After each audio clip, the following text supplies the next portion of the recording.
Good morning, good afternoon, good evening to all the aspirants. कैसे हैं आप सभी? आई जस्ट होप कि जो हमने कल किया था वो आपने अच्छे से रिवाइज कर लिया होगा और चैप्टर 1 को भी रिवाइज कर लो प्लीज। अदरवाइज आप उस चैप्टर को भूल जाएंगे। इतनी अच्छे से जो भी आपने मेमोराइज किया है ना वो सारा साफ हो जाएगा, फिर बाद में ज्यादा दिक्कत आएगी। ठीक है, तो आज की क्लास को स्टार्ट करने से पहले सबसे पहले हम रिवाइज करेंगे जो हमने कल किया था। कल हमने क्या किया था? हमने हमारी जो अंडरस्टैंडिंग ऑफ द प्रोडक्ट का जो टॉपिक हमारा चल रहा था उसको कंप्लीट कर दिया था वीसीए को पढ़कर, और साथ ही साथ हमारा जो इन्वायरमेंट का टॉपिक चल रहा था उसको भी हमने कंप्लीट कर दिया था इंटरनेशनल इन्वायरमेंट को पढ़कर। तो सबसे पहले आप ये अंडरस्टैंडिंग लीजिए कि इंटरनेशनल इन्वायरमेंट आखिरकार होता क्या है। इंटरनेशनल इन्वायरमेंट सबसे पहले क्यों ये जरूरी होता है किसी भी ऑर्गेनाइजेशंस के लिए कि वो इंटरनेशनल इन्वायरमेंट का एनालिसिस करें। सबसे पहले इसकी जरूरत इसलिए होती है क्योंकि अगर आप इंटरनाइजेशन करना चाहते हैं ना अपने बिजनेस के अंदर, मतलब आप अपनी कंपनी के प्रोडक्ट को किसी दूसरी कंट्री के अंदर बेचना चाहते हैं, इंपोर्ट एक्सपोर्ट अगर आप करना चाहते हैं, आप अपनी ऑर्गेनाइजेशन की इंटरनल डेवलपमेंट करना चाहते हैं, ग्लोबलाइजेशन को यूज करना चाहते हैं, तो उसके लिए जानना जरूरी है ना कि भाई जो एक्सटर्नल जो कंट्री है उसका एक्सटर्नल एनवायरनमेंट कैसा है, क्या क्या कुछ वहां पर हमारे लोगों की डिमांड है, एस्पिरेशंस हैं, क्या वहां के पॉलिटिकल पार्टीज की मेथोडोलॉजीज है, आइडियोलॉजीज हैं, उनकी मोरल वैल्यूज क्या हैं, क्या कल्चर्स ट्रेडिशंस वहां फॉलो किए जाते हैं, किस तरह का वहां पे इकोनॉमी के अंदर सिचुएशन चल रहा है, इन्फ्लेशन है, डिफ्लेशन है, एक्सचेंज रेट उधर क्या चल रहा है, उधर का जीडीपी क्या है, किस एज ग्रुप के लोग ज्यादा हैं, क्या जेंडर उधर ज्यादा है। ठीक है ना, उसके साथ साथ आपको देखना कि भाई उनकी पर कैपिटा इनकम कितनी ज्यादा है, वहाँ की क्लाइमेटिक कंडीशंस क्या चल रही है, वहाँ की टेक्नोलॉजी कैसी चल रही है, क्योंकि इंडिया के अंदर जो टेक्नोलॉजी है डेफिनेटली यूएस में उसकी मच बेटर टेक्नोलॉजी है जो कि यूज हो रही है। और अगर आप अपने प्रोडक्ट को इंडिया से यूएस में भेजना चाहते हैं, बेचना चाहते हैं, तो ये जरूरी है कि आप उधर की क्वालिटी को मैच करें, अदरवाइज लोग आपके प्रोडक्ट की डिमांड ही नहीं करेंगे।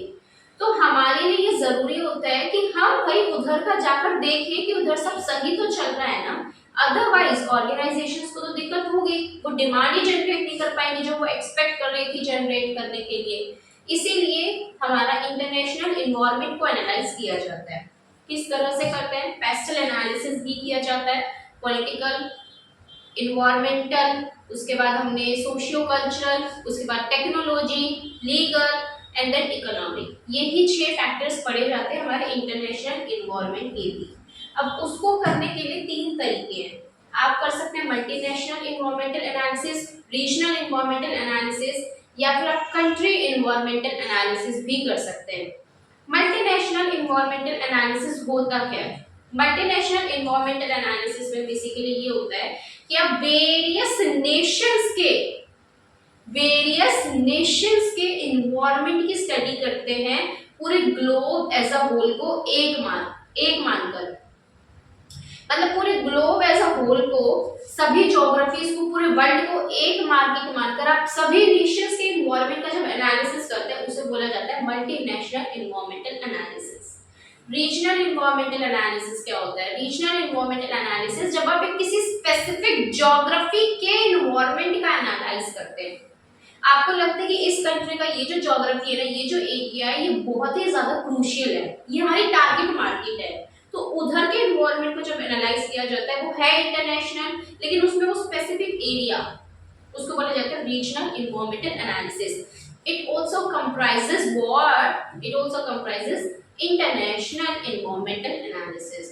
थर्ड चीज होती है कंट्री इन्वायरमेंटल एनालिसिस, मतलब जब आप किसी स्पेसिफिक कंट्री के इन्वायरमेंट का एनालिसिस करते हैं ना उसको बोला जाता है कंट्री इन्वायरमेंटल एनालिसिस। मतलब आप स्पेसिफिकली यूएस के इन्वायरमेंट को देख रहे हैं, स्पेसिफिकली चाइना के इन्वायरमेंट को, स्पेसिफिकली ऑस्ट्रेलिया, अफ्रीका, सभी कंट्रीज की स्पेसिफिकली ईच कंट्रीज का जब आप इन्वायरमेंट को एनालाइज करते हैं, that is termed as country environmental analysis.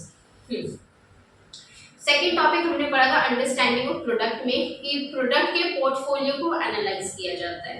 उसके लिए 2 टेक्निक्स होती हैं, एक हमने करा था पीएलसी, प्रोडक्ट लाइफ साइकिल, दूसरा हमने करा था पीसीए, वैल्यू चेन एनालिसिस। अभी बीसीए में होता क्या है? बेसिकली इधर हम क्या करते हैं ना, ऑर्गेनाइजेशन ये ट्राई करती है कि वो फाइंड आउट को। इधर ऑर्गेनाइजेशंस क्या करती हैं, ऑर्गेनाइजेशंस ये कोशिश करती हैं कि वो इन्वायरमेंट को समझें इस तरह से कि जो उनकी ऑर्गेनाइजेशन के अंदर और जो ऑर्गेनाइजेशन के बाहर दोनों तरह के इन्वायरमेंट आपस में कनेक्टिविटी बना दे। इससे क्या हुआ ना कि ऑर्गेनाइजेशन की जो स्ट्रेंथ है should remain strength and organisations weakness should also converted into strength. ऐसा करने की ऑर्गेनाइजेशंस कोशिश करती हैं। इससे क्या होगा that organizations will be able to grab the opportunity by using their strength and also can decline the effect of the threat generating in the external environment by the use of their internal strength। alright। उसके बाद हमने क्या देखा कि भाई यहाँ पर हमारा बीसीए के अंदर दो तरह की एक्टिविटीज होती है, one is primary and other one is the supportive activities. Primary activities in itself contain 5 activities and supporting contains 4 activities। Supportive activities किस चीज में हमें हेल्प करती है? ये 4 supportive activities हमें हेल्प करते हैं कि हम इन 5 प्राइमरी एक्टिविटीज को प्रॉपरली कैरी आउट करें, इन्हें प्रॉपरली रन कर सके। ये 4 supportive activities हेल्प करती हैं 5 प्राइमरी एक्टिविटीज को कैरी आउट करने में। जो 5 प्राइमरी एक्टिविटीज होती है वो एक चेन के फॉर्मेट में होती है, लाइक इनबाउंड लॉजिस्टिक्स, किसी दूसरे की फैक्ट्री प्लेस से इनपुट्स को, रॉ मटेरियल को हमारी फैक्ट्री प्लेस के ऊपर लाना इज इनबाउंड लॉजिस्टिक्स। दूसरा ऑपरेशन, मतलब हमारे जो भी रॉ मटेरियल है, जो भी इनपुट्स है, उसे असेंबल कर देना in such a manner that organization will be able to convert its raw material into the finished products. ठीक है। थर्ड हमारी एक्टिविटी आती है आउटबाउंड लॉजिस्टिक्स, कि जो भी हमारा फिनिश्ड प्रोडक्ट है उसको कस्टमर्स तक पहुंचाना, उसको ट्रांसपोर्ट करना हमारे गोडाउन्स तक, उसे डिस्ट्रीब्यूट करना, हमारे वेयर हाउसेस तक पहुंचाना। मतलब अब फिनिश गुड्स बन गया, उस माल को उठाकर कस्टमर्स तक लेकर जाना इज आउटबाउंड लॉजिस्टिक्स। नेक्स्ट होते हैं हमारी मार्केटिंग एंड सेल्स, कि कस्टमर्स को अवेयर करवाना about the availability of that product. ये कस्टमर्स को ये जानना भी जरूरी होता है ना कि भाई इस ऑर्गेनाइजेशन का ये प्रोडक्ट अवेलेबल है, इसके ये फीचर्स है, ये कैरेक्टरिस्टिक्स है, ये कुछ ऐसे यूनिक है इस प्रोडक्ट के अंदर जिसके वजह से ये प्रोडक्ट अपने आप में कोर कॉम्पिटिटिव एडवांटेज क्रिएट करता है या कोर कॉम्पिटेंसीज दिखाता है। तो ऑर्गेनाइजेशंस क्या करते हैं, वेरियस मार्केटिंग स्कीम्स अडॉप्ट करती हैं ताकि वो क्या कर सके, अपने प्रोडक्ट का इंट्रोडक्शन दे सके कस्टमर्स को और कस्टमर्स उसकी डिमांड को जनरेट कर सके। फिफ्थ जो हमारी प्राइमरी एक्टिविटी होती है दैट इज द सर्विस, मतलब क्या, after sale services. After sale services like हमारी guarantees, warranties, installation, repair, maintenance, ये सब जो सर्विसेज दी जाती है ना ऑर्गेनाइजेशंस के द्वारा अपने प्रोडक्ट के सेल होने के बाद, वो होती है आफ्टर सेल सर्विसेज। इसके अंदर होता क्या है ना कि ऑर्गेनाइजेशंस इसके हेल्प से एक अपनी एक ब्रांड इमेज बना लेती है और कस्टमर्स के माइंड में आता है कि भाई ये ऑर्गेनाइजेशंस प्रोडक्ट के साथ भी, प्रोडक्ट के बाद भी हमारी हेल्प करती है। अब इन 5 एक्टिविटीज को चलाने के लिए, इनको स्मूथली रन करने के लिए 4 एक्टिविटीज इंट्रोड्यूस की गई दैट आर सपोर्टिव एक्टिविटीज। क्या है वे? पहली है प्रोक्योरमेंट, कि भाई हमारा रॉ मटेरियल को भी रेडी करवाना, यूज के लिए रेडी करवाना। मतलब कि हम कहते हैं कि अपनी कोटेशंस भेजो जिसमें हम प्राइस डिसाइड कर लेते हैं, क्वालिटी डिसाइड कर लेते हैं, क्वांटिटी डिसाइड कर लेते हैं, वो माल तैयार हो जाता है। अब उस माल को यहाँ से उठा के अपनी फैक्ट्री पे लाना इज इनबाउंड, लेकिन उसको तैयार करवाना, रेडी करना, उसे परचेज करने के लिए, उसे प्राप्त करने के लिए दैट इज प्रोक्योरमेंट।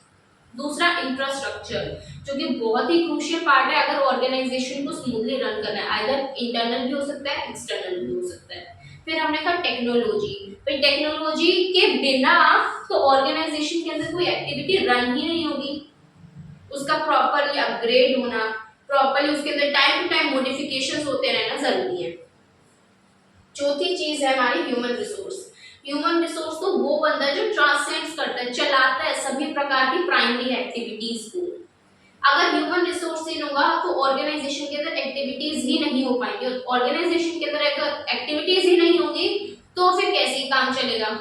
तो ये हमारी थी 4 सपोर्टिव एक्टिविटीज, और इन 99 एक्टिविटीज के थ्रू ऑर्गेनाइजेशन ये कोशिश करती है कि हम हमारी स्ट्रेंथ को स्ट्रेंथ ही बनाए रखें और हमारी वीकनेस को हमारी स्ट्रेंथ में कन्वर्ट कर दे हर एक एक्टिविटी में। लाइक वो इनबाउंड लॉजिस्टिक्स में देखते हैं क्या हमारी स्ट्रेंथ है और अगर क्या हमारी वीकनेस है। स्ट्रेंथ स्ट्रेंथ को कोशिश करते हैं कि वो स्ट्रेंथ बनी रहे। और इनबाउंड लॉजिस्टिक्स के प्रोसेस के अंदर ऑर्गेनाइजेशन देखती है वीकनेस क्या है हमारी, लाइक भाई हमारा ट्रांसपोर्टेशन का सिस्टम ना अच्छा नहीं है हमारी ऑर्गेनाइजेशन के अंदर का, उस इनपुट्स को लाने का, ये हमारी वीकनेस है। तो ऑर्गेनाइजेशन कोशिश करते हैं कि उस वीकनेस को भी हम स्ट्रेंथ में कन्वर्ट कर दें। तो हर एक 9 एक्टिविटीज की ऑर्गेनाइजेशन स्ट्रेंथ और वीकनेस देखती है, जिसके थ्रू ऑर्गेनाइजेशन अपने हर एक प्रोडक्ट की अंडरस्टैंडिंग लेती है, ताकि ऑर्गेनाइजेशन ये डिसीजन ले सके कि कौन सा प्रोडक्ट है जो उसे बेच देना है, उसे रिप्लेस कर देना है, और कौन सा वो प्रोडक्ट है जिसमें वो ज्यादा से ज्यादा इन्वेस्टमेंट करे ताकि हमारी ऑर्गेनाइजेशन प्रॉफिटेबल हो सके। यहां तक हमने कर लिया था। आज का जो टॉपिक हमें करना है that is Michael porter 5 forces of model.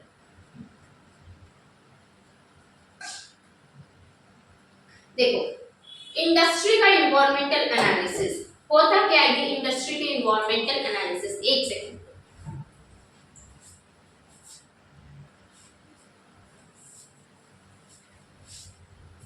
जब भी ऑर्गेनाइजेशन अपने प्रोडक्ट को किसी भी इंडस्ट्री के अंदर लाना चाहती है, मतलब कि अगर मुझे जैन ग्रुप को किसी भी इंडस्ट्री के अंदर एंटर करना है, लाइक एयरलाइन इंडस्ट्री के अंदर एंटर करना है या ऑटोमोबाइल सेक्टर के अंदर एंटर करना है, तो सबसे पहले उस ऑर्गेनाइजेशन के लिए जरूरी है कि वो उस इंडस्ट्री की अंडरस्टैंडिंग ले। आप कहेंगे कि आपने बता तो दिया था कि हमारे इन्वायरमेंट का एनालिसिस किया जाता है, इंटरनल एक्सटर्नल, एक्सटर्नल में माइक्रो मैक्रो, फिर इंटरनेशनल इन्वायरमेंट। हाँ जी, हमने वो सारा किया, लेकिन जिस इंडस्ट्री के अंदर आप आना चाहते हैं उस इंडस्ट्री के बारे में भी तो जांच पड़ताल करना जरूरी है ना, उस इंडस्ट्री के भी सभी प्रकार के प्रोज एंड कॉन्स को जानना जरूरी है ना, ताकि ऑर्गेनाइजेशन को ये पहले ही पता चल जाए कि इस इंडस्ट्री में हम आकर प्रॉफिटेबल रहेंगे या नहीं रहेंगे। बेस्ट एग्जांपल है विजय माल्या। विजय माल्या की किंगफिशर जो थी हमारी जो एल्कोहल वाली, तो वो कितनी ज्यादा नेक्स्ट लेवल प्रॉफिटेबल है, ये सभी को पता है। लेकिन जैसे ही विजय माल्या की किंगफिशर हमारी एयरलाइन इंडस्ट्री में आई, वो इतने लॉसेस में डूब गई, इतने लॉसेस में डूब गई कि उसको भागना ही पड़ गया, क्योंकि उन्होंने क्या नहीं किया, उन्होंने प्रॉपरली उस एयरलाइन इंडस्ट्री का एनालिसिस नहीं किया, उन्होंने नहीं जानने की कोशिश करी कि वेदर मुझे इस इंडस्ट्री के अंदर स्टेपिंग करना चाहिए या नहीं। अगर वो उस इंडस्ट्री की अंडरस्टैंडिंग लेते कि भाई मैं अगर आता हूँ एयरलाइन इंडस्ट्री में तो ये सभी फैक्टर्स अराइज होंगे, इन सभी फैक्टर्स में मुझे देखना है कि मेरी सिचुएशन इन फैक्टर्स में फेवरेबल है या एडवर्स है, फायदेमंद है या नुकसान में है। अगर उसे लगता कि मेजॉरिटी फायदेमंद में है तो उधर आना प्रॉफिटेबल है, लेकिन अगर उसे दिख रहा है कि भाई मेजॉरिटी नुकसान में, तो क्यों ही आना, पूरी ऑर्गेनाइजेशन ही डूब जानी है।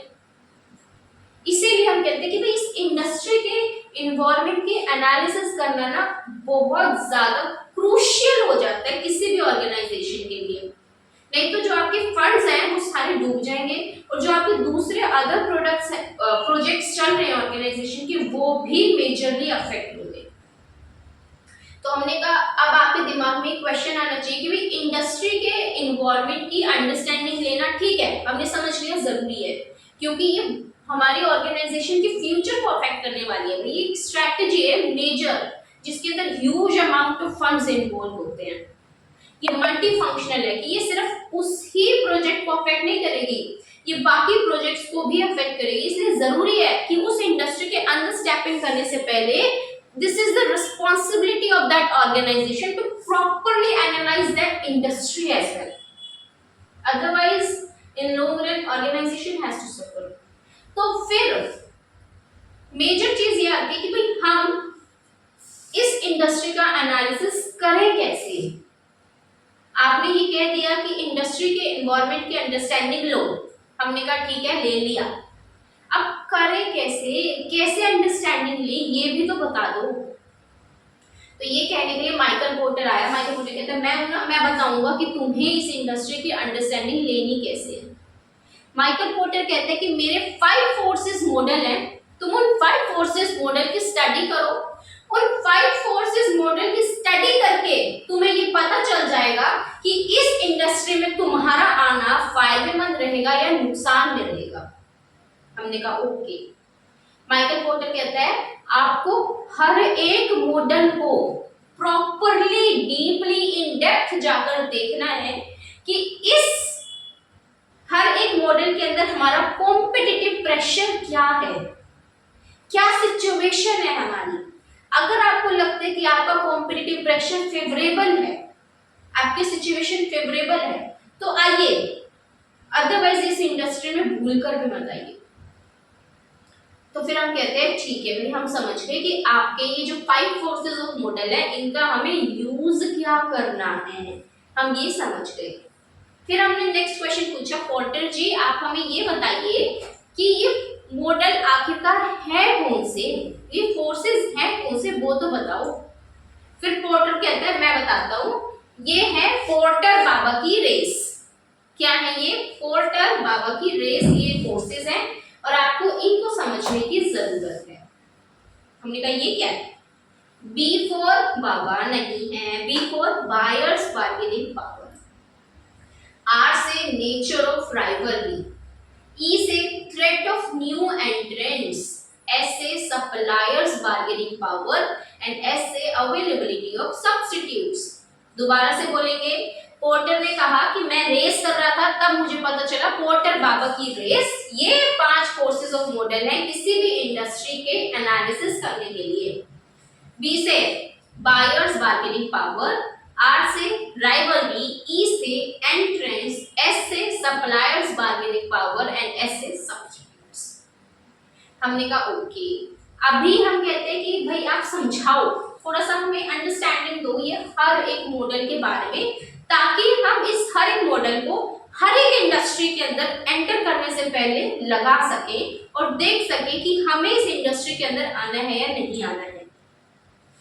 सपोज कीजिए आपकी कोई भी ऑर्गेनाइजेशन है और आप सोचते हैं कि भाई मुझे ना ऑटोमोबाइल इंडस्ट्री सेक्टर के अंदर जाना है, मुझे तो स्टील इंडस्ट्री के अंदर जाना है, या फिर भाई हमें एयरलाइन इंडस्ट्री के अंदर जाना है, या फिर हमें जो कि फार्मिंग के अंदर जाना है, जहां पे भी जाना है हर एक इंडस्ट्री के अंदर एंटर करने से पहले इन 5 फोर्सेस ऑफ मॉडल को लगाओ।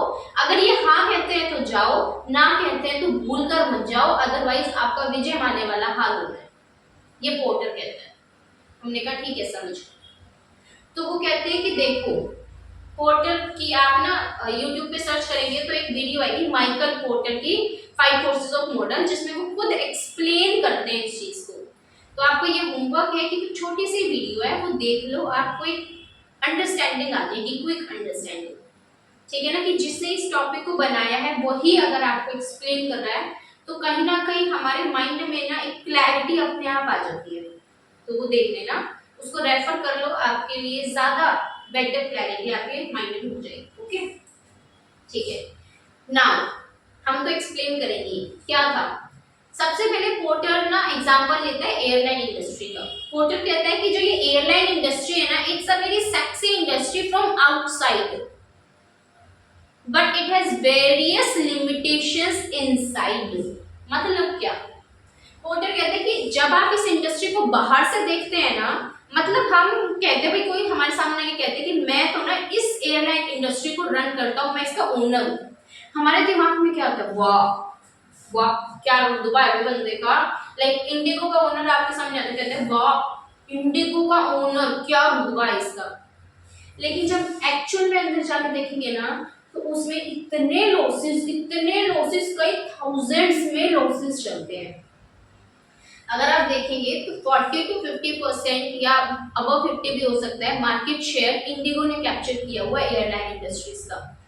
ठीक है, उसके बावजूद भी इंडिगो कई थाउजेंड्स लॉसेस के अंदर अपने आप को रन कर रहा है, क्योंकि इनके एक्सपेंसेस बहुत ज्यादा है ना।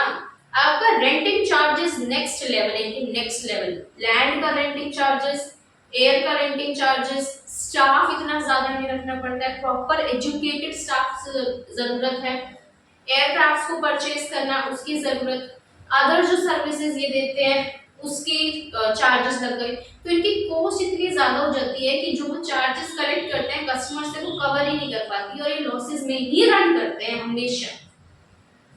प्रॉफिटेबल तो है ही नहीं, कोई सा भी नहीं है। तो इसलिए इसलिए वो कहते हैं कि बाहर से देखने में ये बहुत एक नंबर है, लेकिन अंदर में इसमें बहुत लूप होल्स हैं इस इंडस्ट्री में।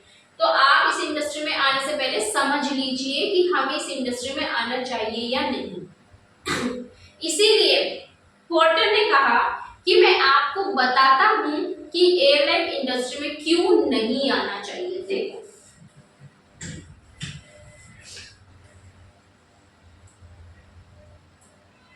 एक चार्ट के थ्रू हम इसको समझेंगे। सबसे पहले पोर्टर क्या कहते हैं, एयरलाइन इंडस्ट्री की बात हम कर रहे हैं।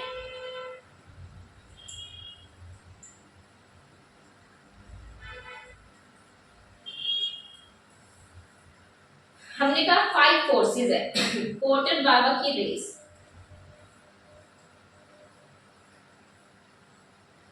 ठीक है, बी से हमने क्या, बायर्स बार्गेनिंग पावर। आर से हमने क्या कहा, राइवलरी।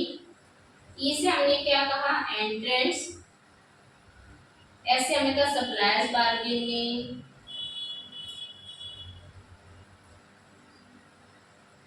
और ऐसे हमने कहा सब्स्टिट्यूट।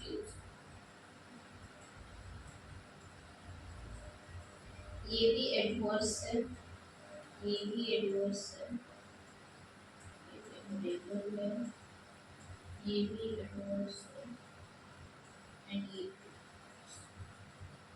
एडीबी मतलब एडवर्स और एफएबी मतलब फेवरेबल। ठीक है, हमने कहा ये क्या है, क्या है, समझो।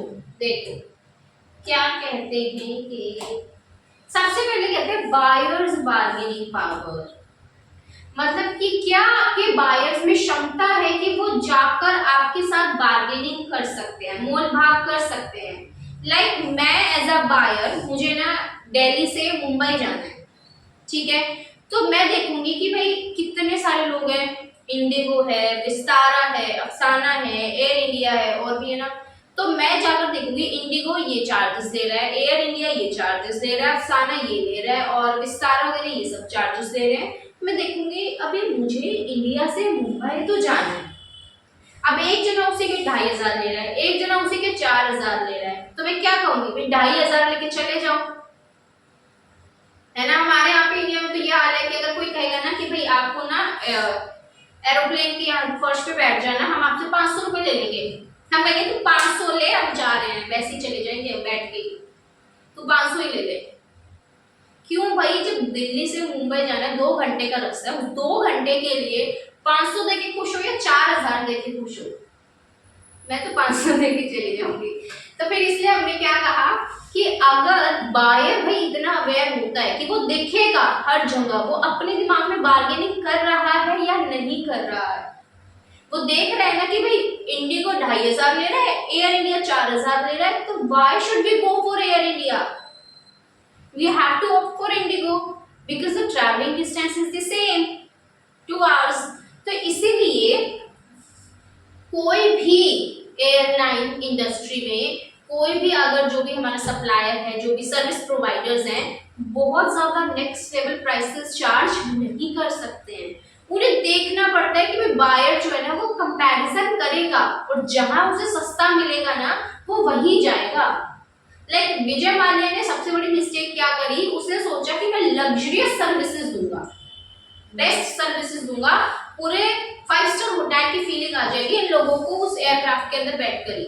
लेकिन उसने ये नहीं सोचा कि कोई पागल नहीं है कि 2 घंटे के रास्ते के लिए 2500 एक जगह, 2500 एक जगह, वो 10,000 क्यों देगा?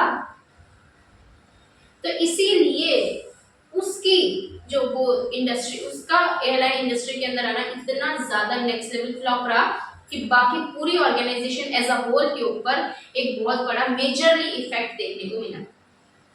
तो जब भी हम देखते हैं कि भाई क्या बायर के पास क्षमता है बार्गेनिंग करने की, उस रेट्स को कंपैरिजन करने की, अगर है तो मतलब उस सिचुएशन में सप्लायर की नहीं चलेगी, बायर्स की ही चलेगी। बायर्स ही है जो कि डिसाइड करेगी क्या रेट होना चाहिए, है ना। कि अगर उन्हें दिख रहा है कि मुझे 2500 में एक जगह जाने को मिल रहा है, वही दूसरा जो जाना है मुझसे 4000 ले रहा है, तो हम 2500 देकर चले जाएंगे, दैट्स इट, खत्म बात।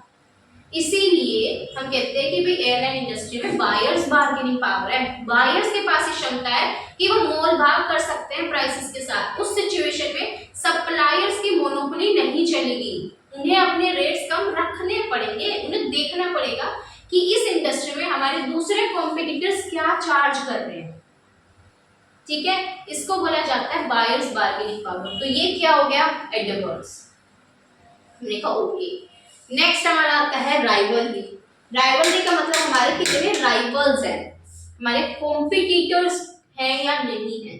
अभी एयरलाइन इंडस्ट्री में आप ये बताइए, इंडिगो कोई कॉम्पिटिटर्स अवेलेबल हैं या इंडिगो की मोनोपोली है? कॉम्पिटिटर्स हैं भाई।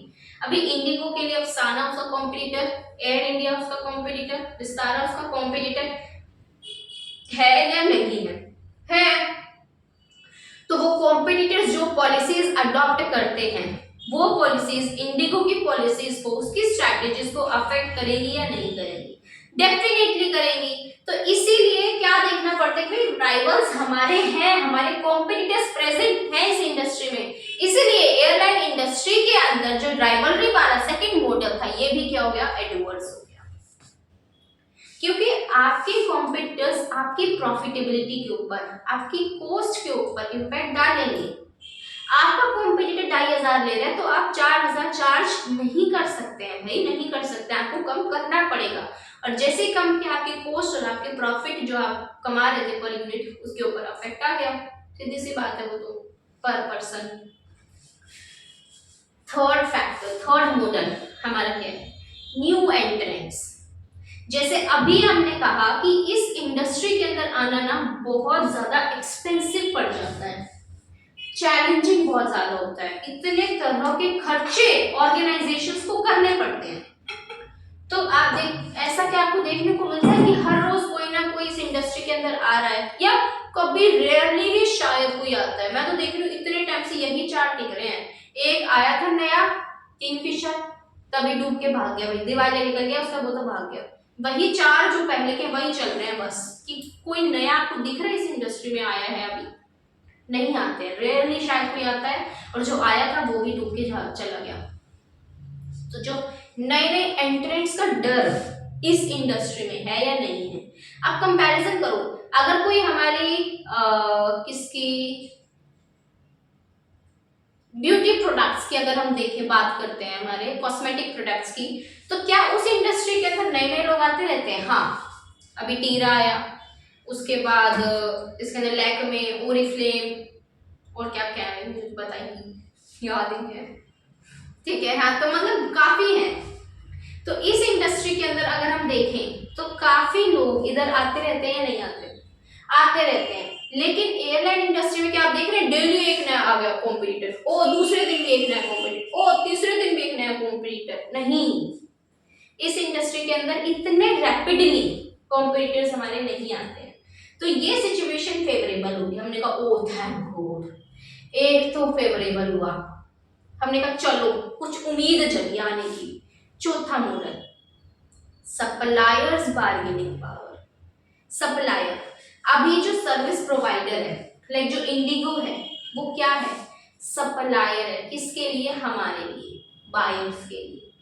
मैं अगर सर्विसेज कंज्यूम करती हूँ, मैं बायर होगी, जो इंडिगो वाले वो क्या हो गए, सप्लायर्स हो गए। तो क्या सप्लायर्स के पास पावर है मुझके साथ बार्गेनिंग करने की? सोचो। अगर आपको ये समझ नहीं रहा तो आप देखो, जो हमारा एयरलाइन इंडस्ट्री है ना, इसके जो सप्लायर्स है ना, वो दो ही हैं। मतलब जो लोग एयरक्राफ्ट प्रोवाइड करते हैं ना, तो एयरलाइन इंडस्ट्री में आने के लिए एरोप्लेन्स का आना तो जरूरी है, एरोप्लेन्स, हेलीकॉप्टर्स, इनका आना जरूरी है। तो इनको प्रोवाइड करने ना हमारे दो ही सप्लायर्स हैं। तो मतलब उनकी मोनोपोली है। अभी एयर इंडिगो ये तो नहीं कह सकता ना, तू देखता हो दे 10, कितने क्या मान ले आगे 10 लाख के। तो इंडिगो ने क्या कहते कि तू उस ये वाला एक एयरक्राफ्ट 10 लाख का देता हो दे, नहीं तो मैं दूसरे से ले लूंगा। ऐसा नहीं हो पाएगा, क्योंकि वे दो ही हैं, सिर्फ दो ही सप्लायर्स हैं ये, और वो दो अपनी मोनोपोली बनाए बैठे हैं। उन दोनों के प्राइसेस लगभग सिमिलर चलते हैं। तो वो जब अपनी मोनोपोली बनाए बैठे हैं, हम कहते हैं भाई तुम नहीं देते, ठीक है हम तो तीसरे से लेंगे। तीसरा है ही नहीं तीसरा है ही नहीं। तुम्हें लेना है तो लो, हम दो से ही, नहीं तो जाओ, हमारे पास और भी बहुत है, हम उन्हें दे देंगे। तो वो अपनी मोनोपोली बनाए बैठे हैं। अभी इंडिगो वाले या एयर इंडिया वाले अपनी नहीं चला सकते। उधर सप्लायर के पास एक पावर है कि वो अपनी बार्गेनिंग कर सकता है। हम हमारे सप्लायर्स के साथ, लाइक इंडिगो अपने सप्लायर्स के साथ बार्गेनिंग नहीं कर सकता, सप्लायर की ही चलेगी। जो रॉ मटेरियल प्रोवाइडर है ना, जो एयरक्राफ्ट प्रोवाइडर्स है, उन्हीं की चलेगी, इंडिगो वालों की नहीं चलेगी। वो जिस रेट पर देना चाहेंगे उन्हें लेना पड़ेगा। तो ये फीचर भी क्या हो गया, एडवर्स फीचर हो गया। हमने कहा 4 तो हमने पढ़े हैं, उसमें से 3 तो एडवर्स ही हो गए, मेजोरिटी तो हो ही गई हमारी एडवर्स। फेवरेबल क्या आया, बस एक आया एंट्रेंस। बाकी जो हमारे बायर्स बार्गेनिंग पावर था, राइवलरी था, सप्लायर्स बार्गेनिंग पावर, ये तो एडवर्स चले गए। हमने कहा चलो 5वां मॉडल भी देख लेते हैं, क्या, सब्स्टिट्यूट्स। सब्स्टिट्यूट्स मतलब ऐसे कोई और ऑल्टरनेटिव्स हमारे पास अवेलेबल हैं क्या, जो सिमिलर सर्विसेज हमें प्रोवाइड करें, जो सर्विसेज ये एयरलाइन इंडस्ट्री हमें दे रही है। हमने कहा हाँ है ना, रोडवेज, रेलवेज, वाटरवेज। अगर अभी अब आपको दिल्ली से मुंबई जाना है, आप रोडवे से चली जाए, आप रेलवे से चले जाए, आप एयरलाइन से चले जाए, तो सब्स्टिट्यूट्स हैं। मतलब और दूसरे ऑल्टरनेटिव्स क्या हैं जो वही सिमिलर हमें सर्विसेज दे रहे हैं। तो क्या एयरलाइन इंडस्ट्री के सब्स्टिट्यूट्स हैं जो कि हमारे लिए बेनिफिशियल भी हैं? हमने कहा बिल्कुल हैं। आप रोडवेज, रेलवेज, वाटरवेज, ये सब क्या है, एयरलाइन के सब्स्टिट्यूट्स हैं। तो सब्स्टिट्यूट्स भी हाँ जी प्रेजेंट है। तो ये भी क्या हो गया, एडवर्स हो गया। अवेलेबिलिटी ऑफ सब्स्टिट्यूट्स मतलब कुछ ऐसे ऑल्टरनेटिव्स जो वही सिमिलर सर्विसेज बेनिफिशियल हमें प्रोवाइड कर रहे हैं, that is threat of substitutes. तो वो भी है, मतलब वो भी एडवर्स। तो पोर्टर कहता है तुम खुद देख लो, 5 मॉडल मैंने बताए, उसमें से सिर्फ एक ऐसा मॉडल है जो फेवरेबल है, बाकी 4 हमारे क्या है, एडवर्स। तो खुद बताओ कि इस एयरलाइन इंडस्ट्री में तुम्हें आना चाहिए या नहीं आना चाहिए। दिल से आवाज आएगी नहीं आना चाहिए यार, इसमें आना मतलब घाटे पे घाटा ही है। और वही प्रूफ हुआ किंगफिशर के लिए कि वो आया और पूरी ऑर्गेनाइजेशन इंसॉल्वेंट हो गई। तो ऐसे हमें पोर्टर जो होते हेल्प करता है कि आपको अगर किसी भी इंडस्ट्री में एंटर करना है तो देखो ये 5 फोर्सेस ऑफ मॉडल, इन 5 को अप्लाई करो। अगर ये आपको मेजरली लगता है कि बेनिफिशियल है तो उस इंडस्ट्री में आओ, आपको पक्का प्रॉफिट होगा। अदरवाइज भूल कर भी उस इंडस्ट्री में नहीं आना है। आपका होमवर्क एक मैं दे रही हूँ कि आपको कोई भी अपनी डिजायर के हिसाब से कोई इंडस्ट्री देखनी है, जिस इंडस्ट्री में आप अपनी ऑर्गेनाइजेशन को लेकर जाना चाहते हैं, और फिर उस इंडस्ट्री के ऊपर आपको ये 5 फोर्सेस को अप्लाई करना है एंड देन डिसीजंस लेना है कि भाई हमें इस इंडस्ट्री में आना चाहिए या नहीं। अभी आपका वो डिसीजन सही है या गलत है वो कैसे पता चलेगा? आपको क्या आपकी ऑर्गेनाइजेशन है, किस इंडस्ट्री में आना चाहते हैं आप, कौन सा मॉडल आपको लगता है फेवरेबल है, कौन सा आपका वीक है, एंड फाइनल कंक्लूजन आपका क्या निकला, यस और नो। ये पूरा सिनेरियो आपको कमेंट सेक्शन में मुझे बताना है और मैं उसे करूंगी चेक। ठीक है, क्या क्या क्या है, दोबारा से देखो आपका होमवर्क क्या, कि आपको देखना है कि आपकी ऑर्गेनाइजेशन किस चीज की ऑर्गेनाइजेशन है, आपको किस इंडस्ट्री के अंदर एंटर करना है। अपनी डिजायर्स के हिसाब से कुछ भी हो सकती है, जो भी आपकी ड्रीम इंडस्ट्री है, अपनी खुद की ड्रीम ऑर्गेनाइजेशन बनाओ, ड्रीम इंडस्ट्री में हमें एंटर करना है। उस इंडस्ट्री के अंदर ये 5 फोर्सेस को आपने अप्लाई करना है और ये पता लगाना है कि कौन सा फोर्स हमारे लिए फेवरेबल है और कौन सा एडवर्स है। एंड देन आपने फाइनल कंक्लूजन आंसर पे पूछना है कि whether we have to enter in this industry और नॉट।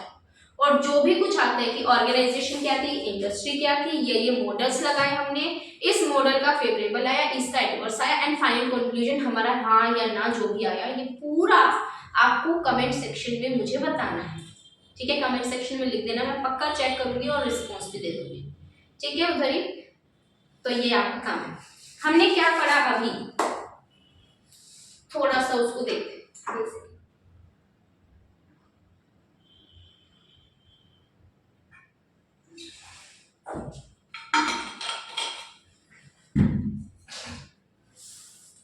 क्या देखा हमने, हम देख रहे थे कि इस एयरलाइन इंडस्ट्री इंडस्ट्री के अंदर हमने पोर्टर के 5 फोर्सेस ऑफ मॉडल को लगाया, जिसके अंदर हमने सबसे पहले कहा कि भाई पोर्टर बाबा की रेस, बी से हमने कहा बायर की बार्गेनिंग पावर, आर से हमने कहा राइवलरी, ई से कहा एंट्रेंस, एस से सप्लायर बार्गेनिंग पावर और एस से हमने कहा सब्स्टिट्यूट्स। पांचों फैक्टर्स को हमने लगाया और हमें पता चला भाई बायर्स बार्गेनिंग पावर तो एडवर्स है, राइवलरी भी एडवर्स है, एंट्रेंस फेवरेबल है, सप्लायर्स बार्गेनिंग पावर भी एडवर्स है, सब्स्टिट्यूट्स भी एडवर्स है। तो हमारा आंसर क्या आता है कि not to enter in this industry. ठीक है, तो हमारा यही कंक्लूजन निकला ना कि आपको इस इंडस्ट्री के अंदर एंटर नहीं करना चाहिए। भाई साफ साफ हमें दिख रहा है कि इसके अंदर सिर्फ एक ही मॉडल है जो कि आपको फेवरेबल कंडीशन दिखा रहा है, बाकी जो 4 चीजें हैं वो क्या दिखा रही है, एडवर्स, मत आइए, नुकसान है। तो फाइनल कंक्लूजन हमारा यही निकला है कि हमें इस इंडस्ट्री के अंदर एंटर नहीं करना चाहिए। ये हमारा बात करता है पोर्टर के 5 फोर्सेस ऑफ मॉडल। अभी हर एक मॉडल को हम बुक में से पढ़ेंगे कि बुक क्या कहती है। देखो भाई माइकल पोर्टर ने हमें बताया है कि कौन कौन से हमारे 5 फोर्सेस ऑफ मॉडल हैं। माइकल पोर्टर जी हमें बताते हैं, वो कैसे बताते हैं, ये हमें इस चीज की अंडरस्टैंडिंग देते हैं कॉम्पिटिटिव प्रेशर देकर 5 एरियाज में। 5 एरियाज कौन से हैं मुझे बताइए, पोर्टर बाबा के, ये देख लेना, ठीक है। तो जिसके अंदर सबसे पहले हमने क्या देखा, कॉम्पिटिटिव प्रेशर को चेक किया राइवलरीज के लिए, फिर उसके बाद हमने चेक किया हमारे न्यू एंट्रेंट्स के अंदर, फिर देखा कि सब्स्टिट्यूट्स की अवेलेबिलिटी, फिर देखा सप्लायर्स की बार्गेनिंग पावर एंड देन हमने क्या देखा, बायर्स की बार्गेनिंग पावर। ये 5 फोर्सेस ऑफ मॉडल हमने इधर देखे। नेक्स्ट फर्स्ट मॉडल की बात ये कर रहे हैं क्या, थ्रेट ऑफ न्यू एंट्रेंट्स, कि भाई देखो ऑर्गेनाइजेशन के अंदर कुछ लोग हैं जो कि ऑलरेडी प्रेजेंट हैं, ठीक है। अगर कोई नया बंदा और आ जाएगा तो मतलब पहले इस इंडस्ट्री में 10 लोग थे, अभी 2 और आ गए तो 12 हो गए। तो नए लोगों के आने की वजह से प्रोडक्शन बढ़ेगी, इंडस्ट्री में सप्लाई बढ़ेगी, डिमांड तो वही है, लोग प्रोड्यूसर ज्यादा आते जा रहे हैं, डिमांड तो वही है, सप्लाई बढ़ गई तो क्या होगा, आपकी प्रॉफिटेबिलिटी पर यूनिट गिर जाएगी। तो जैसे जैसे थ्रेट आता है ना नए नए एंट्रेंट्स का, तो आपकी जो प्रॉफिटेबिलिटी है वो गिरती जाती है। इसीलिए ऑर्गेनाइजेशन से ट्राई करती है कि हम उस इंडस्ट्री में एक ट्रेड बैरियर्स लगा सकें। जितने ज्यादा एंट्री बैरियर्स होंगे उतने ही कम लोग इस इंडस्ट्री में आ पाएंगे और ऑर्गेनाइजेशन अपनी प्रॉफिटेबिलिटी को मेंटेन कर पाएगी, क्योंकि जितने ज्यादा एंट्रेंट्स आते रहेंगे तो प्रॉफिटेबिलिटी हमारी गिरती रहेगी। वही कहते हैं कि अगर नए एंट्रेंट्स आते हैं ना तो वो रिड्यूस कर देते हैं प्रॉफिटेबिलिटी को, क्योंकि वो प्रोडक्शन कैपेसिटी में ऐड करते हैं, सप्लाई बढ़ती है और हमें हमारा प्रोडक्ट लोअर प्राइसेस के ऊपर देना पड़ता है। नेक्स्ट कहते हैं कि इस चीज को समझने के लिए हमें, ये जो थ्रेट ऑफ न्यू एंट्रेंट्स वाला टॉपिक है, इस चीज को समझने के लिए ना हमें और भी कुछ फैक्टर्स प्रोवाइड किए गए कि आपको ना ये कुछ फैक्टर्स हैं ABCCDDE, इन फैक्टर्स को भी आप समझिए। इन फैक्टर्स को समझकर आपको और भी in depth clear proper understanding मिलेगी किस चीज की, थ्रेट ऑफ न्यू एंट्रेंट्स वाले मॉडल की।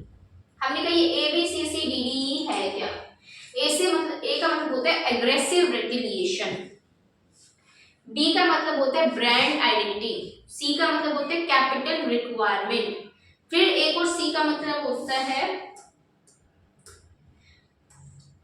सी क्या है, स्विचिंग कॉस्ट, ठीक है। डी का मतलब होता है एक्सेस टू डिस्ट्रीब्यूशन चैनल, एक और डी है प्रोडक्ट डिफरेंशिएशन और ई का मतलब क्या होता है, इकोनॉमीज ऑफ स्केल। आप मार्क कर लो फटाफट से, यहाँ पे देखो सी का मतलब हमने क्या कहा, capital requirement, economies of scale, product differentiation, switching cost, brand identity, access to distribution channel और एग्रेसिव रिटेलिएशन। अब ये है क्या, हम हर एक को प्रॉपर्ली समझेंगे और आपको बढ़िया वाला समझ आ जाएगा। देखो, कैपिटल रिक्वायरमेंट, कैप शुरू से करते हैं, ए बी सी से डी डी ई से। तो ए से हमने क्या पढ़ा, possibility of aggressive रेटिलिएशन। Aggressive retaliation मतलब जब कोई बंदा हमारी इंडस्ट्री के अंदर नया नया आता है और वो उस इंडस्ट्री के अंदर पागलों की तरह कर रहा है रिएक्ट, पागलों की तरह रिएक्ट कर रहा है इन द सेंस बहुत ही अफलातून मचा रखी है भाई इस इंडस्ट्री के अंदर। लाइक जोमैटो, ओला कैब्स। जोमैटो और ओला कैब्स जब नए नए आए ना मार्केट के अंदर, तो इतनी भयानक तरीके से उन्होंने पूरी मार्केट को शैटर कर दिया ना कि कोई नया बंदा कह रहा था हम नहीं आएंगे, अभी इनको शांत होने दो, जब ये दोनों शांत हो जाएंगे ना तब हम आएंगे। तो क्या था ये भाई, हमारे इसके अंदर कहते हैं कि जब कोई एग्जिस्टिंग पार्टिसिपेंट इंडस्ट्री के अंदर एग्रेसिवली रिएक्ट करता है ना, तो नए लोगों के लिए एक बैरियर है, वो आना ही पसंद नहीं करते। वो कहते हैं कि भाई ये पागलों की तरह लगे पड़े हैं इस इंडस्ट्री के अंदर, इतने प्राइसेस को इन्होंने फ्लक्चुएट कर रखा है, हमारा यहाँ पे आना तो पूरा 100% की हमारी प्रॉफिटेबिलिटी की धज्जियां होनी है। इसीलिए ये चीज एग्रेसिवली अगर कोई प्लेयर इंडस्ट्री के अंदर रिएक्ट करता है तो ये एक बैरियर बन जाता है, एक थ्रेट बन जाता है न्यू एंट्रेंट्स के लिए। हमने कहा ओके। दूसरा बी, ब्रांड आइडेंटिटी, कि जब कोई ऑर्गेनाइजेशन सर्व करती है एज अ ब्रांड आइडेंटिटी, उस सिचुएशन में कोई नया एंट्रेंट आता ही नहीं है। लाइक प्यूमा के शूज, अगर हम देखें ना, प्यूमा के शूज ने ना या एडिडास के शूज ने, प्यूमा के शूज ने हमारी जो स्पोर्ट्स फील्ड है ना उसके अंदर एक अपनी एक ब्रांड, एक इमेज बनाई हुई है कि ज्यादातर प्लेयर्स हम बोल दीजिए स्पॉन्सरशिप एम्बेसडर्स बनाई हुई है वो बोल दीजिए, बट लेकिन अगर एक ब्रांड इमेज भी देखी जाए ना तो वो भी उसने की हुई है, उधर बनाई हुई है कि हर एक प्लेयर ये कोशिश करता है कि वो वही शूज को परचेज करे। या फिर आप भी जो भी ब्रांड के प्रोडक्ट्स परचेज करते हैं, लाइक आप हैंडबैग्स पसंद करते हैं एलवी के, गुची के, तो अगर आप कोई भी इंडस्ट्री ऐसी ब्रांड बना देता है कि भाई लोगों को उस चीज से एक मेंटल सेटिस्फैक्शन मिलने लगती है, वो उस चीज को एज अ सोशल स्टेटस देखने लग जाते हैं। तो अगर कोई ऑर्गेनाइजेशन ने इस इंडस्ट्री में अपनी ब्रांड इमेज बनाई हुई है ना तो लोग प्रेफर उसी ब्रांड को करते हैं। तो नया जो हमारा कॉम्पिटिटर है ना वो सोचता है भाई इसने पहले ही इतनी ब्रांड इमेज बनाई हुई है, कस्टमर्स की इतनी लॉयल्टी है इसके तरफ, हमारा आना या ना आना लोगों को अफेक्ट ही नहीं कर पाएगा। लाइक आप ये एग्जांपल ले लीजिए कि आप किसी शॉप पे जाते हैं अपने कपड़े खरीदने, बचपन से किसी शॉप पे जा रहे हैं और उस शॉप को लेकर ना आपके दिमाग में एक इमेज बन गई, भाई यहाँ आते हैं ना हमें बेटर क्वालिटी के प्रोडक्ट्स मिल जाते हैं, अच्छे कपड़े मिल जाते हैं। अब उसी के बगल में अगर कोई एक नया आ जाता है, मतलब वो फड़ी बोलते हैं ना, उसे फड़ी लगा देता है, तो आप मुझे बताइए क्या आप उस शॉप को छोड़कर उस फड़ी से प्रोडक्ट्स को परचेज करना पसंद करेंगे या नहीं करेंगे? आप अवॉइड ही करेंगे क्योंकि आपके दिमाग में एक ब्रांड बन गया है कि भाई हमें इधर से लेना है, ये हमें अच्छे प्रोडक्ट से देता है। आप मडाम के, डब्ल्यू के, जो भी आप परचेज करते हैं वहां जाएंगे या फिर उसको छोड़कर जो आप रेगुलर परचेज करते ही हैं उधर से उस फड़ी पे से परचेज करेंगे?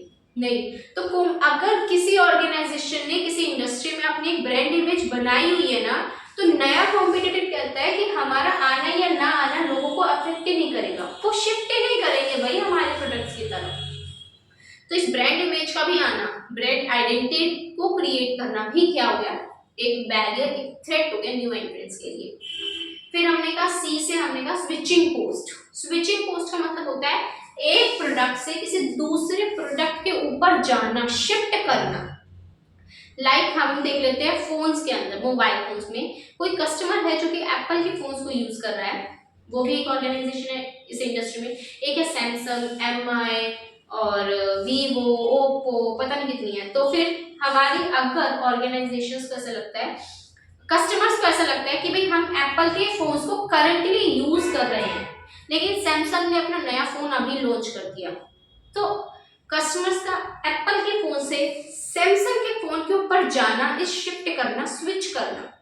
अगर इनको इस स्विचिंग में कॉस्ट ज्यादा लगती है कस्टमर्स को तो वो स्विच नहीं करेंगे, वो अवॉइड करेंगे कि भाई एप्पल के फोन्स को छोड़कर सैमसंग के फोन्स के ऊपर जाना, शिफ्ट करना, स्विच करना हमारे लिए कॉस्टली पड़ रहा है, तो वो उस शिफ्ट को नहीं करेंगे। तो ये भी क्या हो गया, एक बैरियर। तो अगर हाई स्विचिंग कॉस्ट होती है ना तो ये भी काम करता है as a barrier for the new entrants. फिर हमने एक और चीज से क्या कहा, कैपिटल रिक्वायरमेंट। अगर हमें ऐसा लगता है कि इस इंडस्ट्री में एंटर करने के लिए हमें बहुत ज्यादा कैपिटल लगेगी, लाइक अगर आपको एयरलाइन इंडस्ट्री में आना है तो उसको सेटअप करने के लिए ही आपको लार्ज अमाउंट ऑफ कैपिटल की रिक्वायरमेंट है।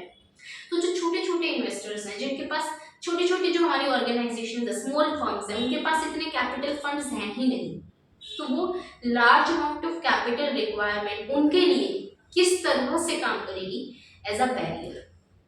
नेक्स्ट हमारा होता है प्रोडक्ट डिफरेंशिएशन। लाइक आप कुछ ऐसा प्रोडक्ट दे रहे हैं जो कि यूनिक है और कोई इसको कॉपी ही नहीं कर सकता, और अगर करने लग गया तो उसके लिए बहुत ज्यादा कॉस्ट लगी जाएगी। मतलब कैसे कि एप्पल जो अपने फोन बनाता है वो किस स्ट्रैटेजी को यूज करता है, वो यूज करता है बेसिकली प्रोडक्ट डिफरेंशिएशन। वो कुछ ऐसा यूनिक प्रोडक्ट देता है जो बाकी उसे कॉपी नहीं कर सकते हैं, इसीलिए चाहे वो फोन 1.5 लाख का दे दे फिर भी उसकी डिमांड इतनी ज्यादा है, भाई लोगों को वेटिंग करनी पड़ती है। अभी जब नया लॉन्च हुआ भी तो फिर क्या थी, वेटिंग इतनी ज्यादा थी, मिल ही नहीं रहे थे। क्यों कि इतने प्राइसेस होने के बाद भी वेटिंग, क्योंकि वो प्रोडक्ट डिफरेंशिएशन की उसका प्रोडक्ट कुछ ऐसा यूनिक है जो लोगों के लिए कॉम्पिटिटिव एडवांटेज क्रिएट कर देता है, कुछ खास कुछ हटकर मेरे अंदर है। लाइक टूथपेस्ट में कोलगेट कुछ यूनिक है उसके अंदर, है ना। तो हम ऐसा बोल देते हैं कि जो भी उसके कस्टमर्स हैं उनके लिए, तो जो हमारा एप्पल का फोन हो गया, उसने एक अपना कुछ इतना यूनिक दे रहा है कि कोई नया कॉम्पिटिटर आके उस चीज को कॉपी पहली बात तो कर नहीं सकता, और अगर वो करेगा तो उसके लिए कॉस्ट ज्यादा बढ़ जाएगी। तो अगर आप प्रोडक्ट डिफरेंशिएशन को यूज करते हैं तो ये भी एक बैरियर का काम करेगा न्यू एंट्रेंट्स के लिए। देन हमारा डी होता है एक्सेस टू डिस्ट्रीब्यूशन चैनल। इसके लिए बेस्ट एग्जांपल है पार्ले जी। हर गली गली, हर गांव गांव में आपको हर दुकान पे पार्ले जी के बिस्किट्स ना मिले, ऐसा हो नहीं सकता, है ना। मतलब उसका डिस्ट्रीब्यूशन चैनल इतना स्ट्रॉन्ग है ना, हर नुक्कड़ पे जो भी दुकान है, एक गली मतलब बिल्कुल अंदर जगह कोने में जगह कोई गली के अंदर दुकान है ना, वहां पे भी आपको पार्ले जी जरूर मिलेगा, और कोई बिस्किट मिले या ना मिले। तो उसका डिस्ट्रीब्यूशन चैनल इतना स्ट्रॉन्ग है ना कि कोई और उसे आकर compete कर ही नहीं सकता।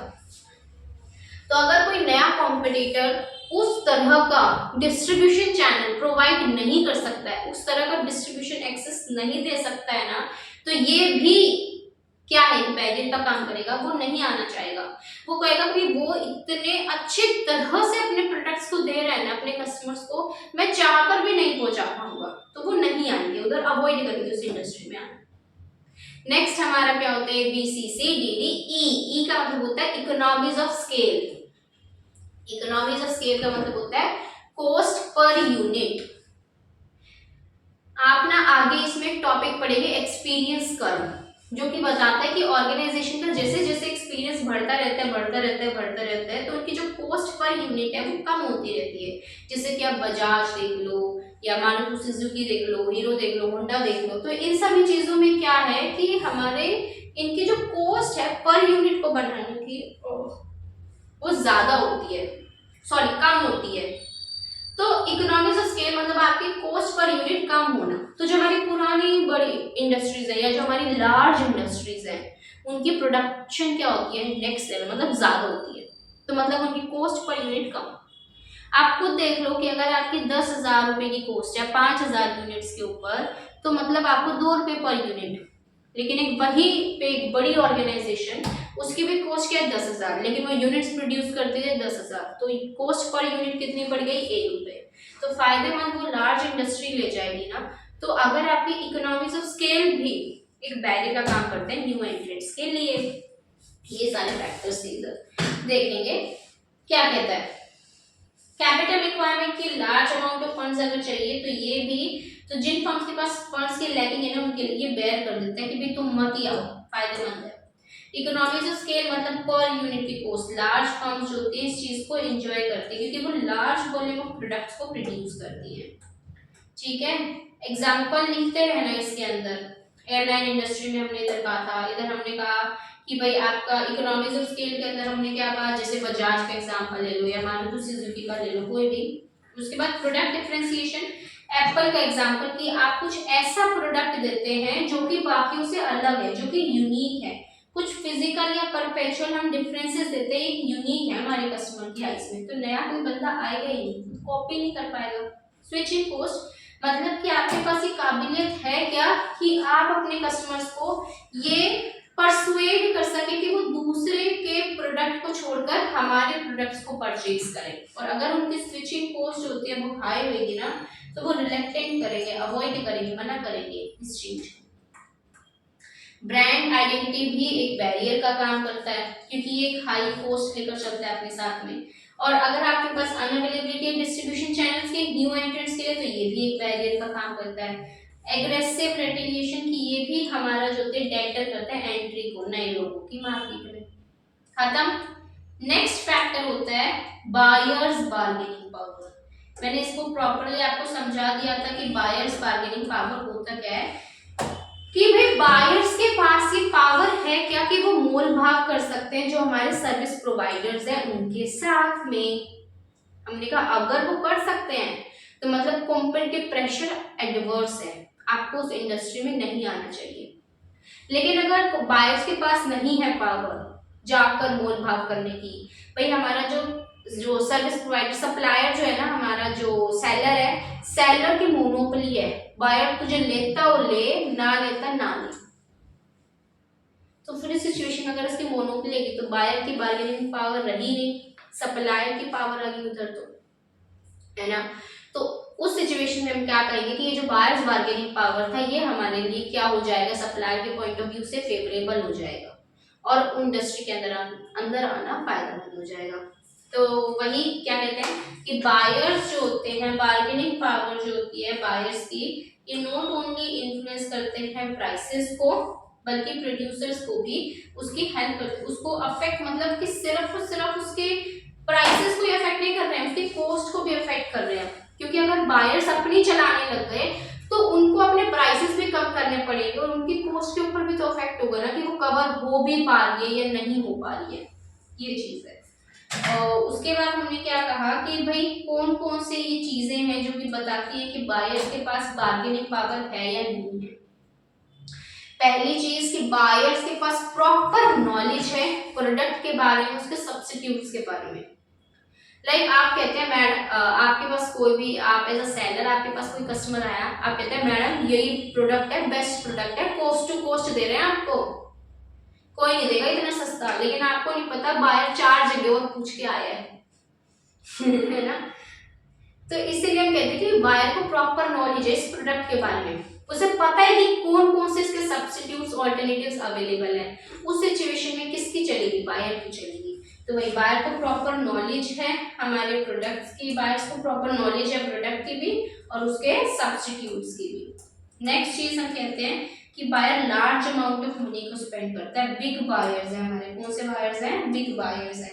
तो मतलब क्या होता है कि जब कभी बायर ना large amount of money spend कर रहा है, लाइक उसे रेफ्रिजरेटर लेना है या फिर उसे एसी परचेज करना है या फिर कुछ भी एलईडीज वगैरह, मतलब लार्ज अमाउंट ऑफ इन्वेस्टमेंट जब फंड्स बायर लगाता है ना, तो वो बार्गेनिंग करता है। उस टाइम में बायर प्रॉपर हर चीज का इवेल्युएशन करके ही इतना लार्ज अमाउंट ऑफ मनी को स्पेंड करता है। तो जब buyer large amount of money spend करता है ना, उस सिचुएशन में बायर के पास बार्गेनिंग करने की पावर होती है और बायर आसानी से स्विच कर सकता है, मतलब हमारी जो स्विचिंग कॉस्ट है वो लो है। तो स्विचिंग कॉस्ट जब लो होती है ना, मतलब बायर आसानी से स्विच कर सकता है, तो उस सिचुएशन में क्या है, बायर की चलेगी, है ना। तो बायर बार्गेनिंग पावर आ जाती है। तो ये बताया था कि कौन कौन सी वो सिचुएशन है जब हमारे बायर की चलेगी, सेलर की नहीं चलेगी। हमने कहा ओके। थर्ड मॉडल क्या कहते हैं, सप्लायर्स बार्गेनिंग पावर, मतलब कौन से वो सिचुएशंस हैं जब सप्लायर की चलेगी। लाइक हमने कहा ना कि कौन कौन सी वो सिचुएशन है जब वो हमारे एयरक्राफ्ट प्रोवाइडर्स की चलेगी, या फिर अगर आप ऐसा सप्लायर हैं, आपको लगता है कि ये प्रोडक्ट ना बायर के लिए बहुत जरूरी है। फॉर एग्जाम्पल अगर आप टूथपेस्ट बनाते हैं, टूथपेस्ट, ठीक है, और आप वैसे तो बहुत सारे कॉम्पिटिटर्स प्रेजेंट है टूथपेस्ट में, कोलगेट हो गया, डाबर हो गया, और पेप्सोडेंट हो गया, पतंजलि हो गया, वीको का भी होता है, तो मतलब और भी एक्सेट्रा एक्सेट्रा। फॉर एग्जाम्पल कि कोलगेट ही अकेला है, एग्जाम्पल ले लो, कोलगेट अकेला है। अभी टूथपेस्ट जरूरी तो है, पॉपुलेशन बढ़ रही है, बच्चे बढ़ रहे हैं, दांत बढ़ रहे हैं ठीक है, तो टूथपेस्ट की डिमांड भी बढ़ रही है, और ये तो नेसेसिटी है, बेसिक नेसेसिटी की करना ही पड़ेगा, है ना। तो इसीलिए हम क्या कहते हैं कि ये एक ऐसा प्रोडक्ट है जो बायर के लिए जरूरी है, और इसके सब्स्टिट्यूट्स भी अवेलेबल नहीं है।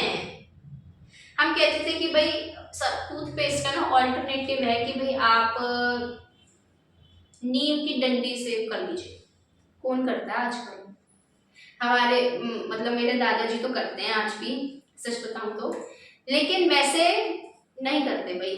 अगर आप अभी अपने छोटे भाई बहन करने लग जाओ कि भाई आज से तेरा टूथपेस्ट बंद, तो नीम की डंडी से करेगा ब्रश, बिल्कुल नहीं करे, कर दे तो बताओ, आप ही कर दो तो बताओ। तो इसलिए हम कहते हैं कि भाई ऑल्टरनेटिव सब्स्टिट्यूट इसके अवेलेबल नहीं है, और ये जरूरी प्रोडक्ट है, तो कितना ही महंगा क्यों ना हो बायर जरूर लेगा, है ना। तो उस सिचुएशन में किसकी चलेगी, सप्लायर की। जब सप्लायर मोर कंसंट्रेटेड है, मतलब सप्लायर मोर फोकस्ड है उस प्रोडक्ट को लेकर बायर से, सिचुएशन में किसकी चलेगी, सप्लायर की चलेगी। तो क्या कहते हैं कि कब सप्लायर की सुनी जाएगी, कब वो सिचुएशन है जब हमारे सप्लायर की चलेगी। तो बार्गेनिंग पावर ऑफ किसकी देख रहे हैं हम, सप्लायर की। देखो कौन कौन सी वो सिचुएशन है जब सप्लायर कमांड करेगा अपनी पावर को, प्रोडक्ट क्रूशियल है, सब्स्टिट्यूट्स नहीं है, सप्लायर्स मोर कंसंट्रेटेड है, स्विचिंग कॉस्ट हाई है, मतलब सप्लायर को एप्पल के फोन से छोड़कर सैमसंग पर जाने पर वो सेलर्स, बायर्स को एप्पल के फोन को छोड़कर सैमसंग के फोन पर जाने के लिए ना बहुत ज्यादा कॉस्ट लग रही है, तो वो नहीं जाएगा। उस सिचुएशन में किसकी चलेगी, एप्पल की। तो जाके तो दिखा, तो जा तो दिखा तो, है ना। तो इसलिए हम बोल देते हैं कि भाई इन तीन सिचुएशंस में बोलते हैं कि हमारे सप्लायर की बार्गेनिंग पावर आ जाती है। हमने कहा ओके। नेक्स्ट हमारा फोर्थ मॉडल इधर पढ़ लेते हैं, थ्रेट ऑफ सब्स्टिट्यूट्स। क्या पढ़ते हैं हम, थ्रेट ऑफ सब्स्टिट्यूट्स। सब्स्टिट्यूट्स का मतलब हमने क्या कहा, ऑल्टरनेटिव्स।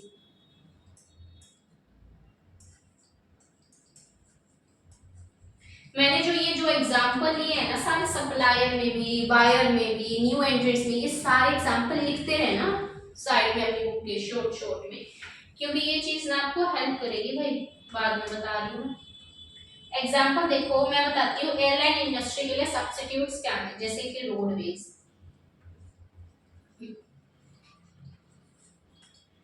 रेलवेज और वाटरवेज, ठीक है। तो ये हमारे क्या हो गए, एयरलाइन इंडस्ट्री के लिए उसके सब्स्टिट्यूट हो गए। तो क्या अगर किसी इंडस्ट्री के अंदर कोई ऐसा है जो सिमिलर सर्विसेज प्रोवाइड कर देता है बेटर मैनर में, तो मतलब भाई अवेलेबिलिटी ऑफ सब्स्टिट्यूट्स है। और अगर अवेलेबिलिटी ऑफ सब्स्टिट्यूट है तो ये भी अ काइंड ऑफ आपके लिए कॉम्पिटिटिव प्रेशर जनरेट कर देगा, और अगर कंपटीशन का प्रेशर ज्यादा है तो मतलब एडवर्स है, तो मतलब ये चीज सिग्निफाई करती है कि आपको उस इंडस्ट्री में नहीं आना चाहिए। क्लियर। तो हमने क्या कहा कि अगर आपके सब्स्टिट्यूट्स हैं या नहीं है, ये आप चेक कीजिए। अगर आपको लगता है कि है, एडवर्स है। क्या है, सब्स्टिट्यूट प्रोडक्ट्स का मतलब वो होता है जो कि प्राइस एडवांटेज देते हैं, मतलब मैंने कहा है कि बेटर मैनर में आपको सिमिलर सर्विसेज देते हैं, तो आपको प्राइस का एडवांटेज दे रहे हैं, आपको इंप्रूवमेंट दे रहे हैं सर्विसेज के अंदर। तो ये चीज भी क्या करती है, इन्फ्लुएंस कर देती है उसकी प्रॉफिटेबिलिटी को, अफेक्ट तो होगा ना, डेफिनेट सी बात है। नाउ लास्ट मॉडल जो है हमारा, that is nature of rivalry. Nature of rivalry आखिरकार कहता क्या है, इसको समझो। जैसे एग्जांपल लिखते हैं इसके, एयरलाइन इंडस्ट्री के लिए राइवल्स कौन हो गया, कौन कौन से, राइवलरी का मतलब होता है कॉम्पिटिटर्स। इसके लिए कौन हो गया, इंडिगो हो गया, एयर इंडिया हो गया,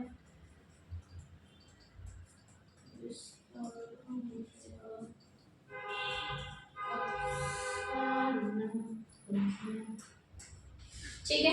तो नेचर ऑफ राइवलरी का मतलब होता क्या है कि भाई आपके कॉम्पिटिटर्स प्रेजेंट है या नहीं है। जब हम बात कर रहे थे एयर लाइन इंडस्ट्री की, तो जब इंडिगो के कॉम्पिटिटर्स देख रहे थे कि क्या उसके कॉम्पिटिटर्स है या नहीं है, अगर है तो उस चीज का इन्फ्लुएंस आएगा डेफिनेटली किसके ऊपर, हमारे इंडिगो की प्रॉफिटेबिलिटी के ऊपर, इंडिगो की कॉस्ट के ऊपर। तो आपके कॉम्पिटिटर्स का होना भी एक अफेक्ट देता है कि भाई आपकी कॉस्ट क्या रहेगी, आपका प्रॉफिट क्या रहेगा। तो हमें जब भी हम किसी भी इंडस्ट्री के अंदर जाते हैं ना, तो हम देखते हैं कि ये सारे हमारे सेट ऑफ कॉम्पिटिटर्स हैं जो कि हमें फ्यूचर में अफेक्ट करने वाले हैं।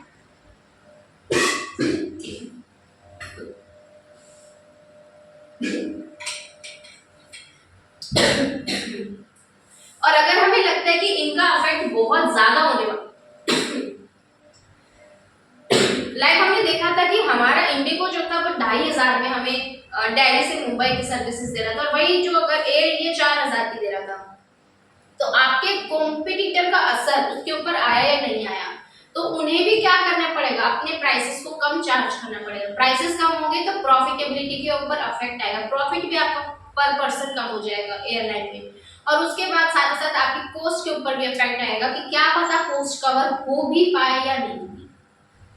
जैसे ये होता है कि हमारे यहाँ पर कहते हैं कि जो इंटेंस राइवलरी भी जो होते हैं ना, ये एक सिग्निफिकेंट फैक्टर होता है डिटरमाइन करने में किस चीज को, भाई प्रॉफिटेबिलिटी को, तो कितनी अट्रैक्टिव है वो इंडस्ट्री। जितनी ज्यादा राइवलरी होगी तो वो इंडस्ट्री लेस अट्रैक्टिव होगी, क्योंकि जितने ज्यादा कॉम्पिटिटर्स आपके प्रेजेंट होंगे, आप यही चाहेंगे ना कि हम उस इंडस्ट्री के अंदर ना जाएं। अभी इसीलिए इसको भी समझने के लिए हमारे आगे में कुछ फैक्टर्स, कुछ कंडीशंस, किसको, नेचर ऑफ राइवलरी को, क्या है वे, सीएफएल के बल को G+D पर चलाकर हमने एग्जिट कर दिया। याद कर लो, सीएफएल के बल को G+D पर चला के हमने क्या कर दिया, एग्जिट कर दिया। ठीक है, सीएफएल के बल को G+D पर चलाकर एग्जिट। सीएफएल मतलब क्या, सी का मतलब नंबर ऑफ कॉम्पिटिटर्स, एफ का मतलब होता है फिक्स्ड कॉस्ट, एल से होता है इंडस्ट्री लीडर, जी का मतलब होता है स्लो ग्रोथ, डी का मतलब होता है प्रोडक्ट डिफरेंशिएशन, और एग्जिट का मतलब होता है एग्जिट।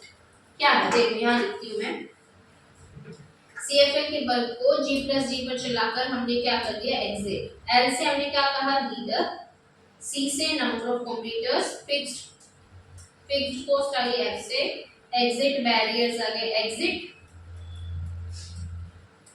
डी से प्रोडक्ट डिफरेंशिएशन, जी से स्लो ग्रोथ, खत्म। तो सीएफएल के बल्ब को हमने क्या करा, G+D पर चलाकर हमने क्या कर दिया, एग्जिट कर दिया। सबसे पहले समझो क्या कहते हैं ये, सी मतलब नंबर ऑफ कॉम्पिटिटर्स। इसको समझने के लिए पहले वाला फैक्टर पढ़ो, एल वाला, सीएफएल में एल, एल का मतलब होता है इंडस्ट्री लीडर। मतलब आपकी इंडस्ट्री के अंदर कोई ऐसा है जो लीडर प्रेजेंट करता है, मतलब वो लीडर क्या करता है, वो अवॉइड करता है प्राइस वॉर्स को। प्राइसेस के जो वॉर्स होते हैं ना आपस में, वो होने ही नहीं देता। मतलब क्या, एक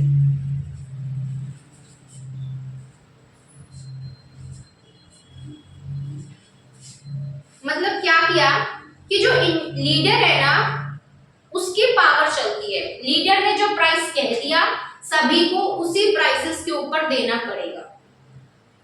तो अगर आपको लगता है कि भाई इस इंडस्ट्री के अंदर एक लीडर है, वही प्राइसेस को सेट करता है, तो क्या कोई नया बंदा उस इंडस्ट्री के अंदर आना चाहेगा या नहीं आना चाहेगा, बताइए। कोई नया कॉम्पिटिटर उस इंडस्ट्री में आना चाहेगा या नहीं आना चाहेगा, नहीं आएगा डेफिनेटली। तो जो आपका राइवलरी है उसके ऊपर क्या होगा, बैरियर लग जाएगा। क्या लग जाएगा, बैरियर, कि नए लोग आएंगे ही नहीं, कॉम्पिटिटर्स क्रिएट होंगे ही नहीं, है ना। तो लीडर क्या करता है, उस प्राइसेस वॉर को अवॉइड करता है। दूसरा हमने क्या कहा, सी नंबर ऑफ कॉम्पिटिटर्स। अगर किसी इंडस्ट्री में बहुत सारे कॉम्पिटिटर्स हैं ना, तो वो लीडर चाहकर भी प्राइसेस को रूल नहीं कर सकता। कैसे भाई, इतने मतलब किसी इंडस्ट्री में कम से कम 16-17 कॉम्पिटिटर्स प्रेजेंट है, 15-16 कॉम्पिटिटर्स हैं।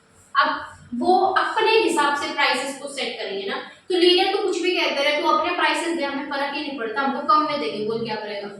तो अगर नंबर ऑफ कॉम्पिटिटर्स ज्यादा होते हैं ना, तो लीडर के प्राइसेस मैटर ही नहीं करते, वो प्राइस वॉर्स को अवॉइड कर ही नहीं सकता है। फिर का फिक्स्ड कॉस्ट, अगर आपकी फिक्स्ड कॉस्ट ज्यादा है ना, तो हमेशा ऑर्गेनाइजेशन ये कोशिश करती है कि हम हमारी उस फिक्स्ड कॉस्ट को कवर कर लें। उस कॉस्ट को कवर करने के लिए वो चाहती है कि हम अपनी प्रोडक्शन का प्रोडक्शन जो कैपेसिटी है उसका फुल्ली यूटिलाइजेशन कर सकें। उसको करने के लिए वो ज्यादा यूनिट्स प्रोड्यूस करती हैं। ज्यादा यूनिट्स प्रोड्यूस करते तो सप्लाई बढ़ जाती है और प्रॉफिटेबिलिटी गिर जाती है। तो अगर आपकी हाई फिक्स्ड कॉस्ट है ना, तो उस सिचुएशन में एग्जिट करने के जो चांसेस है ना वो कम हो जाते हैं। लोग एग्जिट नहीं करते हैं, वो सोचते हैं कि हम अपनी फिक्स्ड कॉस्ट को कवर करें, ठीक है। और राइवलरी का जो थ्रेट है वो बढ़ता रहता है, क्योंकि लोग छोड़कर जाएंगे ही नहीं, है ना। नेक्स्ट हमने क्या कहा, जी, स्लो ग्रोथ। अगर किसी भी इंडस्ट्री के अंदर प्लेयर को ऐसा लगता है कि इस इंडस्ट्री की जो ग्रोथ रेट है ना वो बहुत स्लो है, धीरे धीरे उल्ले उल्ले उल्ले उल्ले बढ़ रही है, तो हर कोई ये चाहेगा ना कि जो हमारा प्रेजेंट लेवल ऑफ ग्रोथ है वो हम मेंटेन रखें, है ना। तो वो क्या करेंगे, ज्यादा से ज्यादा मतलब जो प्रॉफिट पहले उन्हें 5000 यूनिट्स पर बेचने पे मिल रहा था ना, आज उन्हें वही प्रॉफिट अर्न करने के लिए 7000 यूनिट्स बेचनी पड़ेगी। तो उसी सेम ग्रोथ को मेंटेन करने के लिए वो क्या करेंगे बताओ, उसी सेम ग्रोथ को मेंटेन करने के लिए वो प्रोडक्शन बढ़ाएंगे, सप्लाई बढ़ेगी, प्रॉफिट गिर जाएगा। सेम ही बात कह रहा है हर एक फैक्टर, स्लो ग्रोथ। फिर हमने क्या कहा, डी, प्रोडक्ट डिफरेंशिएशन, कि अगर आप कुछ ऐसा प्रोडक्ट देते हैं जो बिल्कुल डिफरेंट है, कुछ यूनिक है, कुछ हटकर है, लोगों को लगता है ये कुछ खास है, जिसकी वजह से वो चीज उस ऑर्गेनाइजेशन के लिए कंपैरेटिव एडवांटेज क्रिएट कर देती है, कोर कॉम्पिटेंसेस, कुछ तो अद्भुत है इसमें, कुछ तो खास है जो इस जैसा कोई नहीं है। तो आपका राइवलरी चाहे कुछ भी हो, घंटा फर्क पड़ता है। लाइक एप्पल के लिए देख लीजिए, कितने राइवलरीज प्रेजेंट है, हाँ है। प्राइसेस भी वो नेक्स्ट लेवल चार्ज करता है, हाँ करता है, क्योंकि उसका प्रोडक्ट डिफरेंट है भाई, वो प्रोडक्ट डिफरेंशिएशन यूज करता है, उसको फर्क ही नहीं पड़ता कि मेरे कितने कॉम्पिटिटर्स हैं, आए या जाए। अब बीएसएनएल को फर्क पड़ता है ना, लेकिन अगर हम बात करें एप्पल की, उसको फर्क ही नहीं पड़ता, कोई आए कोई जाए, जाता रहे आता रहे।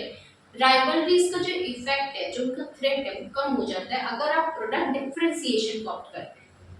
फिर हमने कहा एग्जिट बैरियर्स, अगर फ्यू एग्जिट बैरियर्स है, मतलब कोई भी जो एग्जिस्टिंग बंदा है, प्लेयर है इंडस्ट्री में, एग्जिस्टिंग जो ऑर्गेनाइजेशन है, अगर वो आसानी से उस इंडस्ट्री को छोड़कर जा सकती है, तो उधर क्या होगा ये बताइए, कि जो रह जाएंगे रिमेनिंग जो हमारे प्लेयर्स हैं उनकी प्रॉफिटेबिलिटी बढ़ जाएगी, है ना। क्योंकि पहले अगर उस इंडस्ट्री में 15 लोग थे और 4 लोग चले गए तो 11 हैं, तो हमारे जो कॉम्पिटिटर्स हैं वो भी क्या हो जाएंगे, कम हो जाएंगे, और कॉम्पिटिटर्स के कम होने की वजह से जो एग्जिस्टिंग जो रिमेनिंग है उनकी प्रॉफिटेबिलिटी बढ़ जाएगी। तो अगर फ्यू एग्जिट बैरियर्स है, मतलब आप आसानी से इंडस्ट्री को छोड़कर जा सकते हैं, तो ऑर्गेनाइजेशन के लिए जो थ्रेट ऑफ राइवलरी है वो कम हो जाएगा, वो फेवरेबल सिचुएशन में आ जाएगा। ये थे हमारे सारे फैक्टर्स, सभी को पढ़े। इंडस्ट्री का लीडर भाई क्या करता है, डिस्करेज करता है प्राइस वॉर्स को, डिसिप्लिन करके उन सभी चीजों को। उसके बाद नंबर ऑफ कॉम्पिटिटर्स कहते हैं, इवन इंडस्ट्री का लीडर एग्जिस्ट करे, लेकिन इंडस्ट्री की जो उसकी एबिलिटी है ना प्राइसेस को अपने हिसाब से चलाने की, वो डिमिनिश हो जाती है। फिर हमने कहा फिक्स्ड कॉस्ट, अगर हाई फिक्स्ड कॉस्ट होती है तो ये स्ट्रॉन्ग मोटिवेशन देती है अपनी कैपेसिटी को यूटिलाइज करने का, और उसे अपने प्राइसेस को कट कर कर बेचना पड़ता है अपने प्रोडक्ट्स को, ताकि वो अपनी कॉस्ट को कवर कर सके, है ना। सेम बात एग्जिट बैरियर्स, क्या कहते हैं कि अगर आपके एग्जिट बैरियर्स कम है, ठीक है ना, तो कहते हैं ऑर्गेनाइजेशन की प्रॉफिटेबिलिटी बढ़ जाती है इंडस्ट्री के अंदर अगर फ्यू एग्जिट वैल्यूज होते हैं। फिर हमने कहा प्रोडक्ट डिफरेंशिएशन, तो मतलब अगर आप डिफरेंशिएट कर लेते हैं अपने प्रोडक्ट्स को अपने राइवल से तो प्रॉफिटेबिलिटी आपकी बढ़ जाती है और आपको अपॉर्चुनिटीज मिलती हैं इस डिफरेंशिएशन की वजह से। फिर हमने कहा स्लो ग्रोथ, कि इंडस्ट्री अगर आपकी क्या कर रही है, ग्रोथ धीरे धीरे ओले ओले बढ़ रही है, तो इसे फेस करना पड़ता है और भी ज्यादा राइवल, क्योंकि लोग जाएंगे नहीं और ज्यादा से ज्यादा प्रोडक्शन करेंगे ताकि वो अपनी सेम लेवल ऑफ ग्रोथ को मेंटेन कर सके। बस यहाँ हमारा खत्म हो जाता है पोर्टर के 5 फोर्सेस ऑफ मॉडल। और ये जो पोर्टर का 5 फोर्सेस मॉडल है वेरी वेरी वाला इंपॉर्टेंट है, ये वेरी वेरी वाला इंपॉर्टेंट है, इसको अच्छे से करना है और जो मैंने होमवर्क दिए हैं 2 वो करने हैं जरूर, किसी भी हालत में करने हैं। तो फटाफट से समराइजेशन लेते हैं कि पोर्टर के 5 फोर्सेस मॉडल में आखिरकार हमने पढ़ा।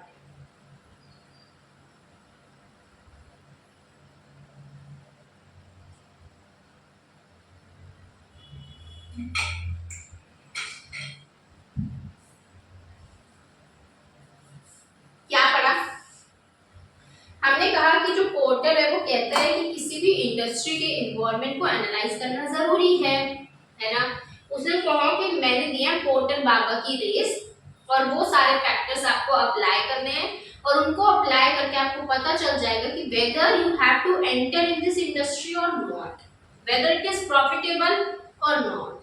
ठीक है, फिर हमने कहा कि क्या मॉडल है वे, उसने कहा पोर्टर बाबा की रेस। सबसे पहले बायर की बार्गेनिंग पावर, मतलब कि क्या बायर के पास ये क्षमता है अपने सप्लायर्स के साथ मोल भाव करने का।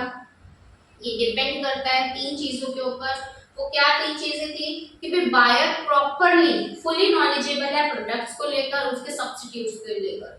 बायर बिग बायर है, मतलब लार्ज अमाउंट ऑफ मनी को स्पेंड करते हैं, तो जब भी buyer large amount of money को स्पेंड करेगा वो प्रॉपर हर चीज के ऊपर ध्यान देगा। और उसके साथ हमने कहा कि बायर की स्विचिंग कॉस्ट भी जो होती है वो बहुत ही लो है, आसानी से स्विच कर सकता है बायर, तो उस सिचुएशन में बायर की बार्गेनिंग पावर चलेगी। दूसरा फैक्टर रेस, आर से हमने क्या कहा, nature of rivalry. Nature of rivalry मतलब आपके कॉम्पिटिटर्स, क्या कहा हमने, आपके कॉम्पिटिटर्स, कि अगर आपके कॉम्पिटिटर्स प्रेजेंट है ना इंडस्ट्री के अंदर तो वो कहीं ना कहीं आपकी कॉस्ट, आपकी प्रॉफिटेबिलिटी के ऊपर अफेक्ट डालती है। जैसे कि हमने एयरलाइन इंडस्ट्री के कॉम्पिटिटर्स को इधर पढ़ा।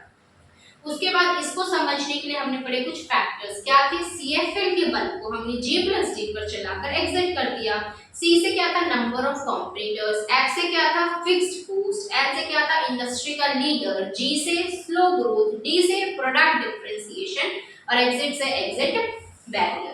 ई से हमने क्या कहा, हमारा थ्रेट ऑफ न्यू एंट्रेंट्स, मतलब कि नए नए लोग उस इंडस्ट्री के अंदर आ रहे हैं या नहीं आ रहे हैं। जितने ज्यादा नए नए लोग आएंगे इंडस्ट्री की प्रॉफिटेबिलिटी के ऊपर उतना ही ज्यादा जो कि अफेक्ट पड़ेगा।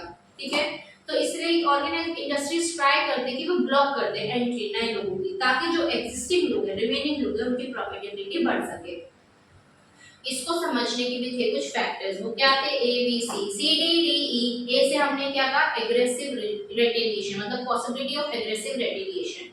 बी से ब्रांड आइडेंटिटी, सी से स्विचिंग कॉस्ट, सी से कैपिटल रिक्वायरमेंट, डी से हमने क्या कहा, प्रोडक्ट डिफरेंशिएशन, डी से एक्सेस टू डिस्ट्रीब्यूशन चैनल और ई से हमने क्या कहा, इकोनॉमीज ऑफ स्केल।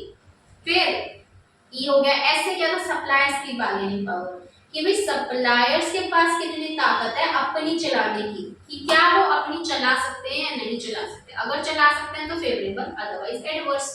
कैसे पता चलेगा, क्योंकि प्रोडक्ट ना बहुत ही क्रूशियल है हमारे बायर्स के लिए और साथ ही साथ उसके सब्स्टिट्यूट्स अवेलेबल नहीं है। बायर्स को स्विचिंग कॉस्ट ज्यादा लग रही है, हमारे जो सप्लायर्स हैं वो मोर कंसंट्रेटेड है बायर से। नेक्स्ट हमने एस क्या का, थ्रेट ऑफ सब्स्टिट्यूट्स, कि अगर आपके कुछ ऑल्टरनेटिव्स हैं जो प्रेजेंट हैं तो वो भी अफेक्ट करता है हमारी इंडस्ट्री की प्रॉफिटेबिलिटी को, उसकी कॉस्ट को। ठीक है जी, ये यहाँ पर हमारा कंप्लीट हो जाता है पोर्टर के 5 फोर्सेस ऑफ मॉडल और इसके क्विक रिवीजन भी कंप्लीट हो जाती है। आपको क्या करना है, इसको रीड जरूर कर लेना, जो 2 होमवर्क दिए हैं उनको जरूर कर लेना। मिलते हैं कल अगर आपको ये वीडियो अच्छी लगी तो लाइक कर दो, चैनल को सब्सक्राइब भी कर दो, ठीक है। और कोई भी डाउट वगैरह आते हैं वो अपने कमेंट सेक्शन में ज़रूर लिख देना, ठीक है। बाय।